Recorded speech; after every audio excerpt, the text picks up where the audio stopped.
यह महिला सीईओ के बच्चे की मां बनने वाली थी। संयोग से सीईओ की बुआ ने उसकी अपनी सहेली से हुई बातचीत सुन ली। जब अमीर महिला ने उसका चेहरा ध्यान से देखा तो वह तुरंत पहचान गई कि यही वही लड़की है जिसने पिछले दिन झील के किनारे अपनी प्रेगनेंसी रिपोर्ट गिरा दी थी। जब वह रिपोर्ट उठाने के लिए नीचे झुकी थी तब अमीर महिला ने गलत समझ लिया था कि किसी धोखेबाज ने उसे छोड़ दिया है और वह झील में कूदकर अपनी जान देने जा रही है। जब उसे पता चला कि यह महिला उसके भतीजे के बच्चे की मां बनने वाली है तो उसने तुरंत मान लिया कि उसकी जिंदगी बर्बाद करने वाला इंसान उसका अपना भतीजा ही है। महिला ने झूठ बोलते हुए कहा कि वह तो सिर्फ मजाक कर रही थी, लेकिन अमीर महिला ने उसकी एक भी बात पर विश्वास नहीं किया। उसने तो बच्चे का पितृत्व परीक्षण कराने तक की जिद कर दी। कुछ ही देर बाद टेस्ट की रिपोर्ट आ गई। रिपोर्ट देखकर अमीर महिला खुशी से झूम उठी, क्योंकि महिला एक नहीं बल्कि 3 बच्चों की मां बनने वाली थी। जैसे ही सीईओ को यह खबर मिली वह तुरंत अस्पताल पहुंच गया, लेकिन वहां पहुंचते ही उसने कह दिया कि उसे ये तीनों बच्चे नहीं चाहिए। यह सुनकर अमीर महिला गुस्से से आग बबूला हो गई। अब उसे पूरा यकीन हो गया कि उसकी जिंदगी बर्बाद करने वाला इंसान उसका अपना भतीजा ही है। उसने वहीं सबके सामने सीईओ का कान पकड़ लिया और बॉडीगार्ड्स को आदेश दिया कि इस लड़की को तुरंत सीईओ के दादाजी के पास ले जाया जाए। थोड़ी ही देर बाद महिला को सीईओ के दादाजी के घर ले जाया गया। उसे लगा कि उसकी गरीब हैसियत देखकर दादाजी उसे ठुकरा देंगे, लेकिन इसके उलट दादाजी ने सीधे कहा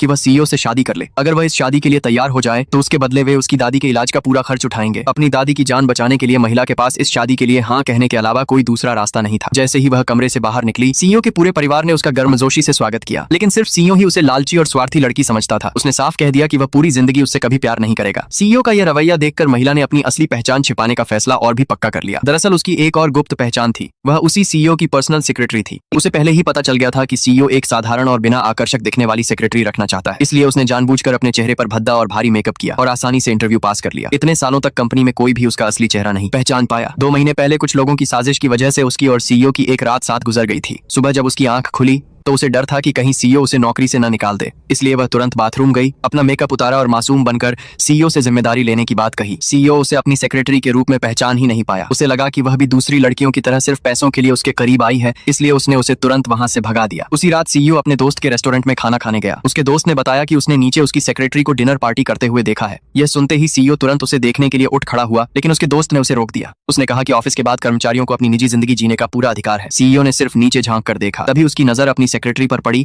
जो एक आदमी के साथ बेहद करीब होकर बात कर रही थी। दोस्त ने मजाक करते हुए कहा कि शायद वही उसकी सेक्रेटरी का बॉयफ्रेंड होगा। यह सुनते ही सीईओ का चेहरा गुस्से से लाल हो गया। वह वापस अपनी सीट पर बैठ गया और लगातार शराब पीने लगा। तभी उसके दोस्त को एहसास हुआ कि मामला कुछ और ही है। दरअसल सीईओ बहुत पहले से अपनी ही सेक्रेटरी से चुपचाप प्यार करता था। उसे साफ याद था कि उसी रात उसकी सेक्रेटरी ही उसे उसके कमरे तक छोड़कर गई थी, लेकिन वह समझ नहीं पा रहा था कि फिर उस रात उसके साथ रहने वाली महिला उसकी नई नवेली पत्नी कैसे बन गई। जब वह दोबारा घर लौटा तो महिला उसके बिस्तर पर गहरी नींद में सो रही थी। वह चादर खींचकर उसे बाहर निकालने ही वाला था कि अचानक उसकी नजर उसके चेहरे पर पड़ी। उसकी शक्ल बिल्कुल उसकी सेक्रेटरी से मिलती जुलती थी।